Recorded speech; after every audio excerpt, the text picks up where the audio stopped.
আসসালামু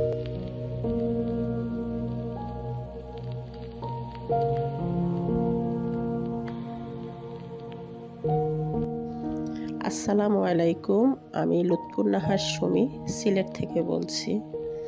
আমার channel Sumi's kitchen and lifestyle থেকে দূরের এবং কাছের যে যেখান থেকে আমার ভিডিওটি দেখছেন, আশা করি আপনারা সবাই ভালো আছেন। আমরাও ভালো আছি আলহামদুলিল্লাহ। আজ আমি এই ব্লগটি সকাল থেকেই শুরু করেছি। রুটির আটা করে নিয়েছি, এখন রুটি বানাচ্ছি। কাল রাতে সিলিন্ডার শেষ হয়ে গিয়েছে, তাই ইলেকট্রিক চুলায় রুটি ছেঁকে নিয়েছি। আমি আর আমার হাজবেন্ড অফ ক্যামেরাতে খেয়ে নিয়েছি। এখন আমি আমার বেডটা গুছিয়ে রান্নার কাজ শুরু করে দিব।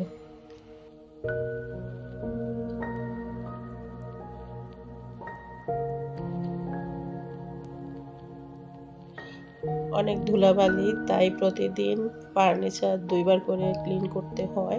আমাদের বাসা রাস্তার পাশে, তাছাড়া শীতকালে তো এমনি অনেক ধুলাবালি। লবণ দিয়ে মাছ ভালো করে ধুয়ে নিয়েছি। হলুদ, মরিচ আর সামান্য লবণ দিয়ে মাছ ভালো করে ভেজে নিব।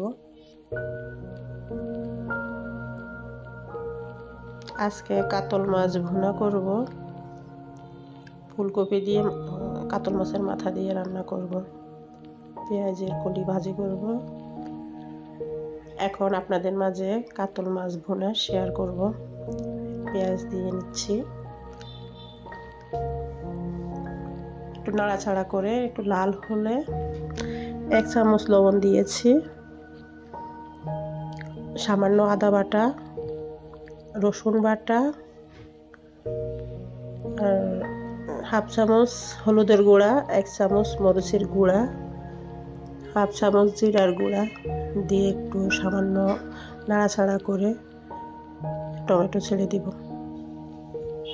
টমেটো একটু ভালো করে কষানো হলে পানি দিয়ে মাছগুলো দিয়ে দিবেন।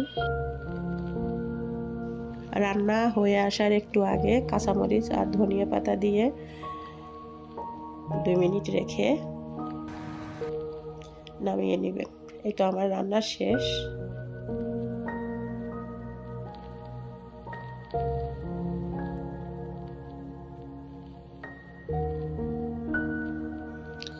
মাছ ভুনা শেষ করে ফুলকপি বসিয়ে দিয়ে আসছি, আর এই সুযোগে আমি ড্রয়িং রুম গুছিয়ে নিচ্ছি।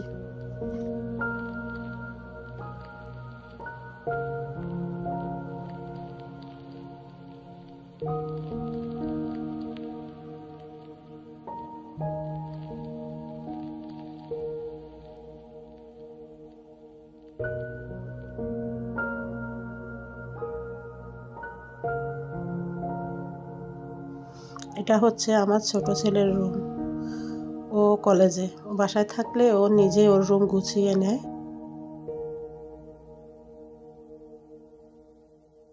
আজকের রান্না কমপ্লিট। পেঁয়াজের কলি দিয়ে আলু দিয়ে ভাজি করেছি, ফুলকপি দিয়ে মাছের মাথা দিয়ে রান্না করেছি, কাতল মাছ ভুনা করেছি। আজ আমার ভিডিওটি এখানে শেষ করছি। আপনাদের কোথাও যদি আমার ভিডিওটি এতটুকু ভালো লেগে থাকে, প্লিজ আমার চ্যানেলটি সাবস্ক্রাইব করবেন আর আমার পাশে থাকবেন। আসসালামু আলাইকুম।